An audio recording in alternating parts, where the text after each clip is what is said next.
ನಮಸ್ಕಾರ ಸ್ನೇಹಿತರೆ, RBIನಿಂದ ನಿಮಗೊಂದು ಭರ್ಜರಿ ಗುಡ್ ನ್ಯೂಸ್ ಇದೆ. ಅದೇನಪ್ಪ ಅಂದರೆ ಕೃಷಿ ಸಾಲವನ್ನು ತೆಗೆದುಕೊಳ್ಳಲು ರೈತರಿಗೆ ಒಂದು ಸಿಹಿ ಸುದ್ದಿಯನ್ನು ನೀಡುತ್ತಿದೆ RBI. ಇದರ ಎಲ್ಲ ಡೀಟೇಲ್ ಇನ್ಫಾರ್ಮೇಷನ್ ಈ ವಿಡಿಯೋದಲ್ಲಿ ಕೊಟ್ಟಿದ್ದೀನಿ.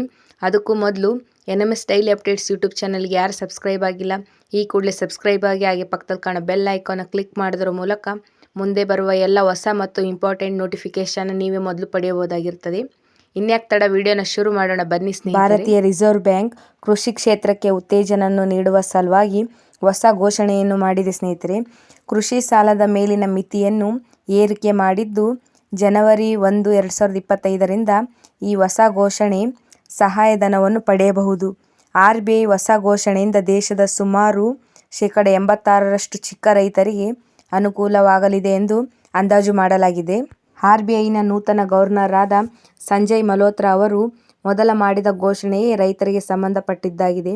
ಸಣ್ಣ ರೈತರಿಗೆ ಸುಲಭವಾಗಿ ಹೆಚ್ಚಿನ ಮೊತ್ತದ ಕೃಷಿ ಸಾಲವು ಲಭ್ಯವಾಗುವಂತೆ ಮಾಡುವ ಮೂಲಕ ಕೃಷಿ ಕ್ಷೇತ್ರಕ್ಕೆ ಉತ್ತೇಜನ ನೀಡಿದ್ದಾರೆ.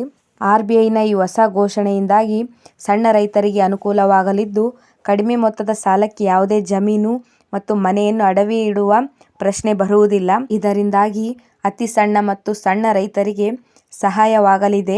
ಜೊತೆಗೆ ಕೃಷಿ ಚಟುವಟಿಕೆಗಳಿಗೂ ಹೆಚ್ಚಿನ ಅನುಕೂಲವಾಗಲಿದೆ ಎಂದು ಹೇಳಿದ್ದಾರೆ.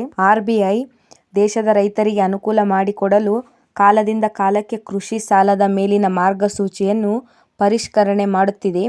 ಅಡವು ರಹಿತ ಕೃಷಿ ಸಾಲದ ಮಿತಿಯ ಏರಿಕೆಯಿಂದಾಗಿ 86% ಸಣ್ಣ ರೈತರಿಗೆ ಅನುಕೂಲವಾಗಲಿದೆ ಸ್ನೇಹಿತರೆ. ಮುಂದಿನ ದಿನಮಾನಗಳಲ್ಲಿ ಕಿಸಾನ್ ಕ್ರೆಡಿಟ್ ಕಾರ್ಡ್ ಮೇಲಿರುವ ಸಾಲದ ಮಿತಿಯನ್ನು ಕೂಡ ಏರಿಕೆ ಮಾಡುವ ಕುರಿತು RBI ಸುಳಿವನ್ನು ನೀಡಿದೆ. ಇದರಿಂದಾಗಿ ಕೃಷಿ ವಲಯದ ಮೇಲಿನ ಹೂಡಿಕೆಯು ಹೆಚ್ಚಾಗಲಿದ್ದು, ಕೃಷಿ ಚಟುವಟಿಕೆಯು ಸುಗಮವಾಗಿ ನಡೆಯಲಿದೆ. ಇದಲ್ಲದೆ ಮಾರ್ಪಡಿಸಿರುವ ಬಡ್ಡಿ ಸಹಾಯಧನ ಯೋಜನೆಯಡಿ ರೈತರಿಗೆ 3 ಲಕ್ಷದ ತನಕ 4% ಬಡ್ಡಿ ದರದಲ್ಲಿ ಸಾಲ ದೊರೆಯಲಿದೆ.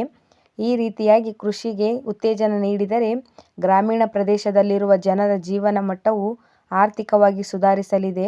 ಇದರಿಂದಾಗಿ ಕೃಷಿ ಕ್ಷೇತ್ರಕ್ಕೆ ಹೆಚ್ಚಿನ ಕೊಡುಗೆ ನೀಡಿದಂತಾಗುತ್ತದೆ ಎಂದು RBI ಜಾರಿಗೆ ತಂದಿದೆ.